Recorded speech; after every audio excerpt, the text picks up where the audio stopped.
primeiros barris de vinho chegaram no Brasil nas caravelas dos colonizadores portugueses. Mas foram os imigrantes italianos que trouxeram a força de trabalho e o conhecimento para a produção da bebida. Hoje, quase 140 anos depois, os netos e bisnetos desses imigrantes mantêm viva a tradição aqui na Serra Gaúcha. Eles são responsáveis pela fabricação de grande parte do vinho nacional.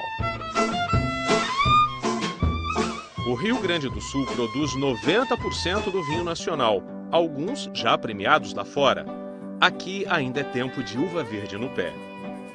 É lá, na região de Bento Gonçalves e Garibaldi, no Rio Grande do Sul, que está a presença mais forte da imigração italiana. Mas por aqui, no estado do Paraná, entre as maiores colônias que prosperaram em Curitiba e região, está a colônia de Santa Felicidade, atual polo gastronômico da capital paranaense. Tirando os costumes dos nossos imigrantes, tomar vinho, segundo a revista Época, era um hábito restrito a quem tinha dinheiro sobrando, gosto refinado e uma certa dose de esnobismo. Os comportamentos sofisticados acerca dos rituais dos apreciadores do vinho vêm sendo abandonados. Fora dos ambientes profissionais especializados, o vinho passou a ser considerado uma bebida acessível como qualquer outra. Tornou-se um produto mais barato, fácil de encontrar e de comprar. Ganhou apreciadores em todas as classes sociais e caiu, definitivamente, no gosto dos brasileiros. O painel Conectaí divulgou que o vinho é a segunda bebida mais consumida na pesquisa realizada em outubro de 2013. 70% deste consumo está na região sul e são pessoas com idade maior que 30 anos. Um site de compras de vinho pesquisou e indica que o paladar dos seus consumidores mudou. Mas e o consumo? Segundo Eamon Fitzgerald, diretor de distribuidora, as pessoas atualmente preferem vinhos com sabor mais intenso, com maior teor alcoólico. Ray O'Connor, um outro diretor de distribuidora, acredita que o impacto da viticultura e a produção de vinhos modernas podem ter contribuído para o resultado. Segundo ele, o aumento moderado da temperatura média em algumas regiões também pode ter contribuído para essa mudança, já que pede um sabor mais intenso utilizando frutas mais maduras. Você já ouviu falar em polifenóis? Pois é, são elementos encontrados principalmente na casca e nas sementes das uvas e, claro, no vinho. Entre os polifenóis está o resveratrol, uma substância poderosa que a videira produz para proteger as uvas do calor, da umidade e das doenças que atingem a plantação. Resveratrol que protege também a nossa saúde. São esses elementos do vinho que, segundo a pesquisa publicada pelo Jornal de Neurociência, possibilita as pessoas possuírem uma memória maior e melhor a curto prazo. E de acordo com o Dr. Drauzio Varela, a bebida, quando ingerida com parcimônia, traz sim benefícios à saúde. Um outro fator estudado está a prevenção de doenças cardiovasculares, enfermidades que constituem a maior causa de mortes no mundo. E nós observamos novamente que vinho tinto e o suco de uva, que portanto não contém álcool, melhorava muito a reatividade vascular, quer dizer, a capacidade da artéria se dilatar. Bom, este é um fenômeno que é fundamental para a nossa vida. Quer dizer, as artérias precisam se dilatar para facilitar a circulação do sangue.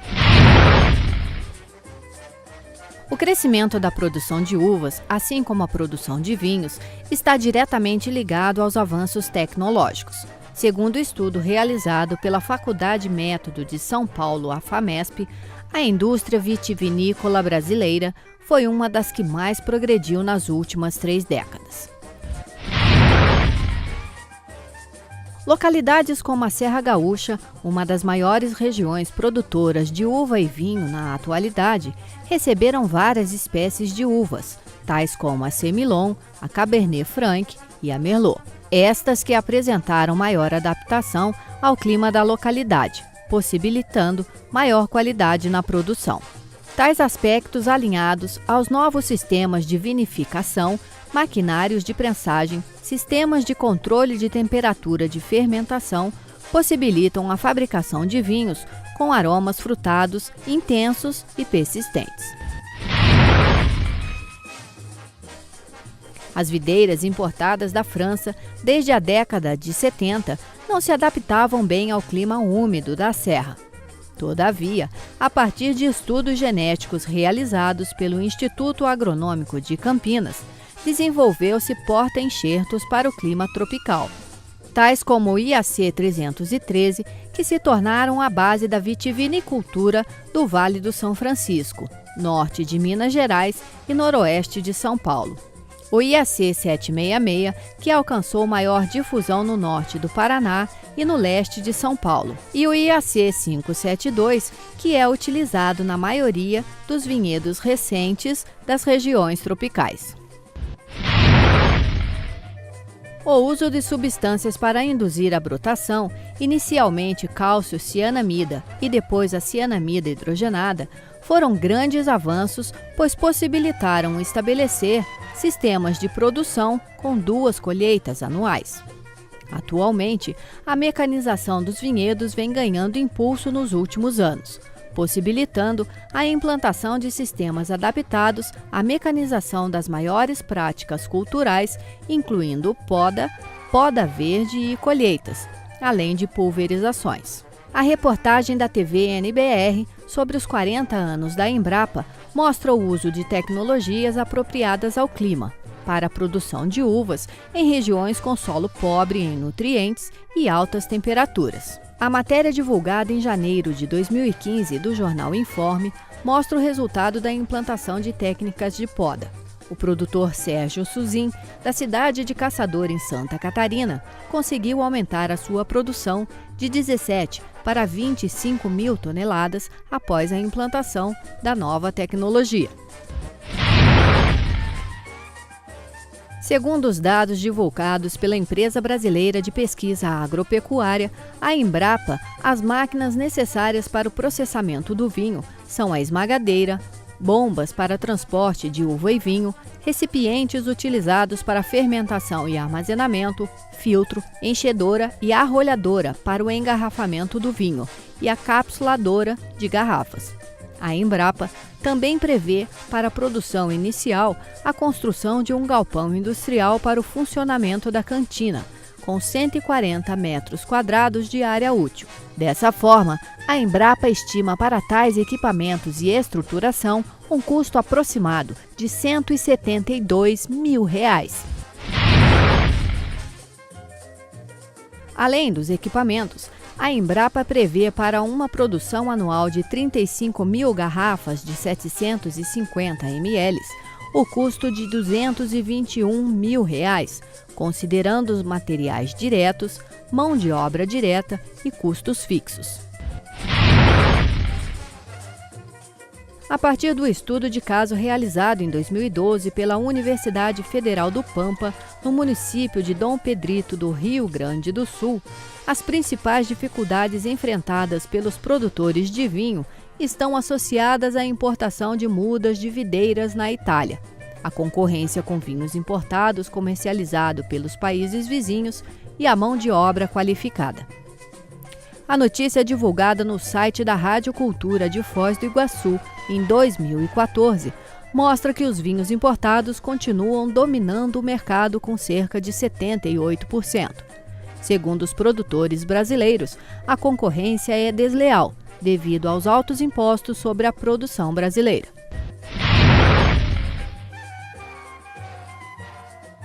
Segundo o estudo realizado pelo professor Luiz Carlos, da Universidade Federal de Santa Catarina, os principais fornecedores para a produção de vinho são empresas estrangeiras que fornecem mudas de uva, fornecedores de equipamentos como tanques e engarrafadeiras, empresas de garrafas, além de fornecedores de rótulos e caixas de papelão. O estudo ainda mostra que, em média, 85% dos produtores de vinho fabricam a sua própria uva, mostrando uma tendência à verticalização entre os segmentos. No que se refere ao poder de barganha dos fornecedores, o economista salienta que a escassez de fornecedores nacionais torna este alto. reduzindo a lucratividade dos produtores brasileiros. O mercado pode ser desleal com pequenas e microempresas. Pensando nisso e se organizando em associações, pequenos produtores de vinho estão conseguindo reduzir custos e diversificar a produção, para ganhar fôlego na disputa com as grandes vinícolas e os importados. É o que mostra a notícia publicada pelo Estadão. Criada em 2005, a Associação dos Produtores de Vinho de Monte Belo do Sul é uma dessas organizações.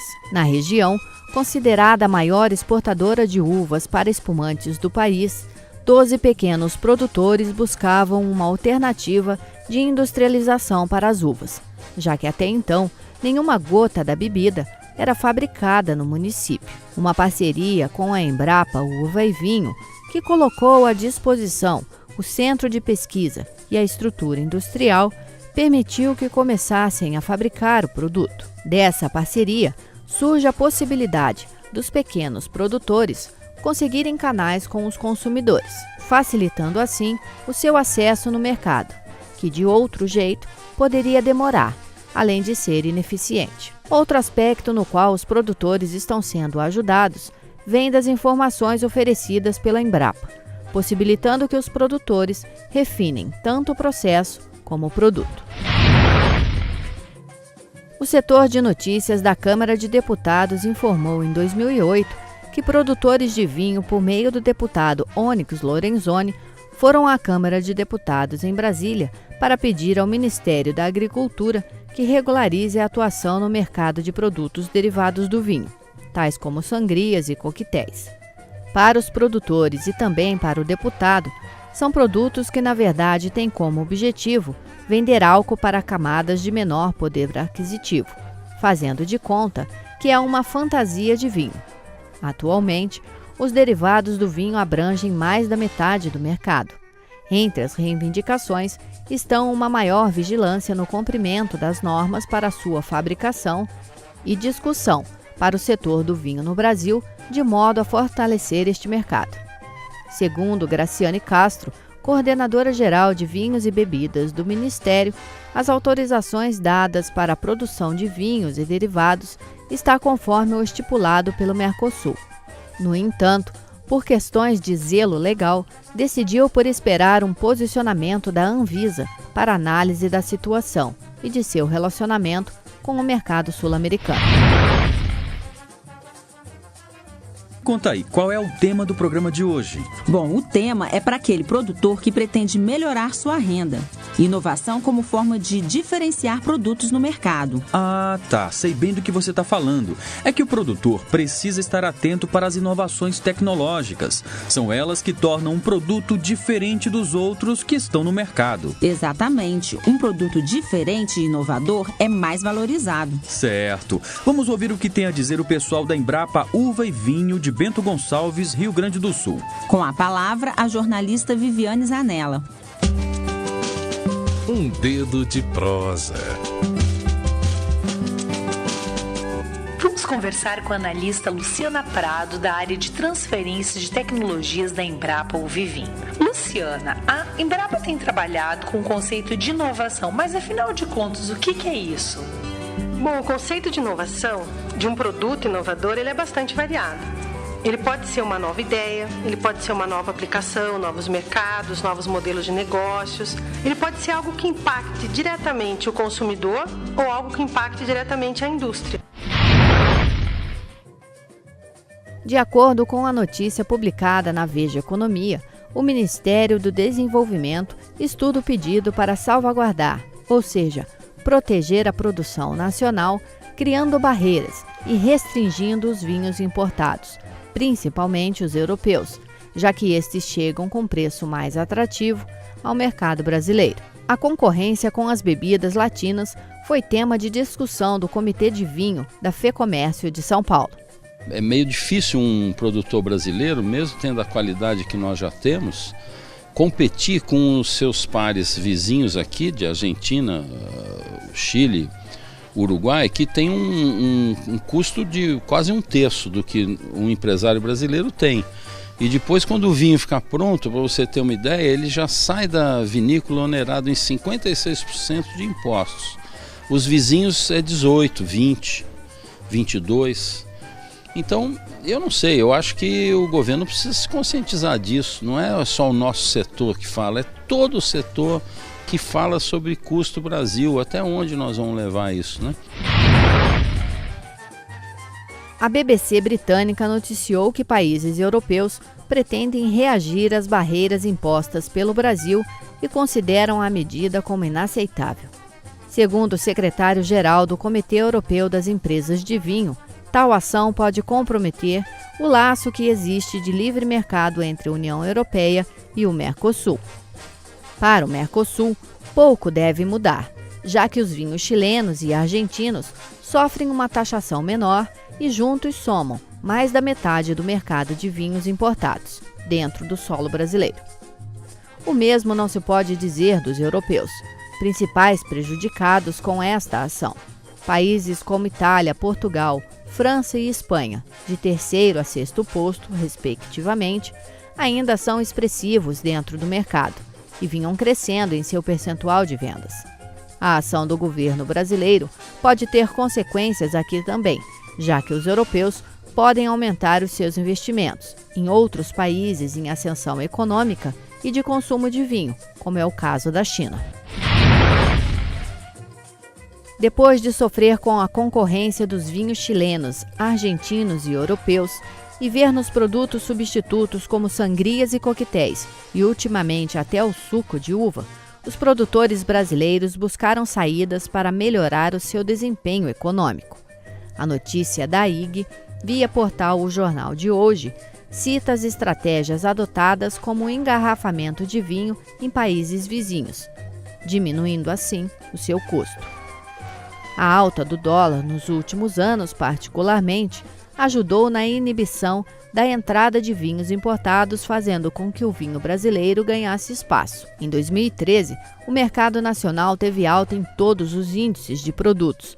Produtores perceberam uma oportunidade da diferenciação do produto, agregando assim valor a ele. O aumento do consumo do suco de uva também chamou a atenção, e alguns produtores já começaram a comercializá-lo como uma nova atração em sua linha de produtos. O próximo passo, segundo revela a notícia, é avançar no mercado de vinhos finos, que ainda é, majoritariamente, 80% composto por vinhos importados.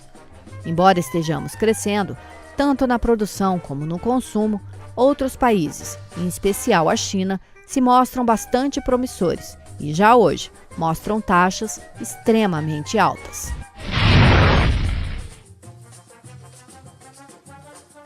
Em uma linha cronológica, vamos relatar brevemente como se deu o crescimento do mercado de importação e exportação do vinho no Brasil.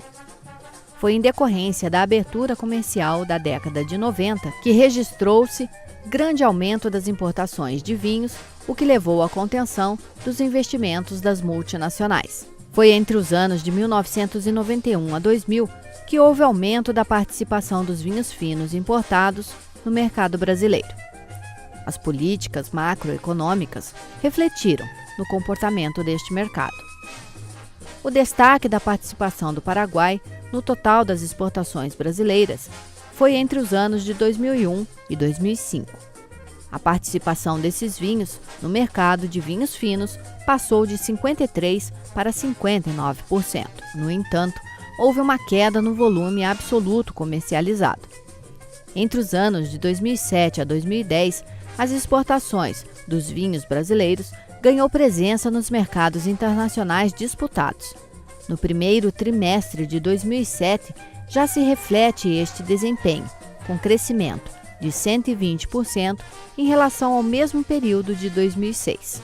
No entanto, a crise econômica reduziu essa importação no mercado mundial em 2008 e 2009. A estagnação econômica verificada no mercado internacional também ajudou no desempenho das exportações de vinhos engarrafados brasileiros. De acordo com a divulgação da Eno Eventos, as vinícolas gaúchas, com a dificuldade de conquistar os consumidores brasileiros, tem feito grande esforço para conquistar os mercados externos. A exportação brasileira de vinhos, com seus 13 milhões de dólares em 2013, não representa nem 5% do valor gasto pelo país com as importações.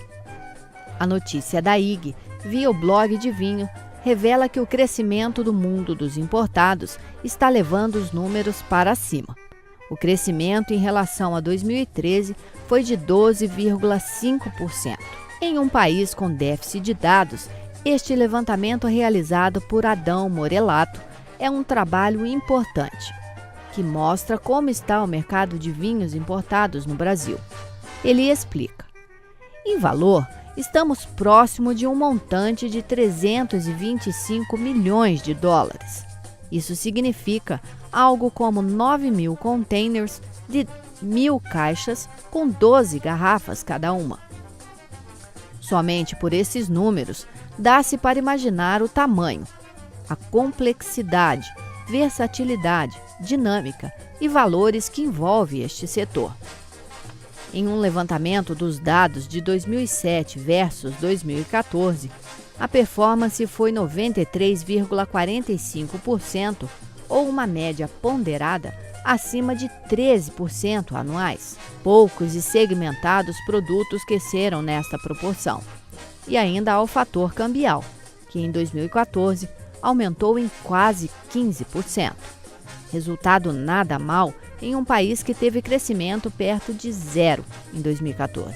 Ainda segundo o autor do blog do vinho, Beto Gerosa, existe uma grande possibilidade de o Chile, em breve, dominar 50% do mercado brasileiro de vinhos.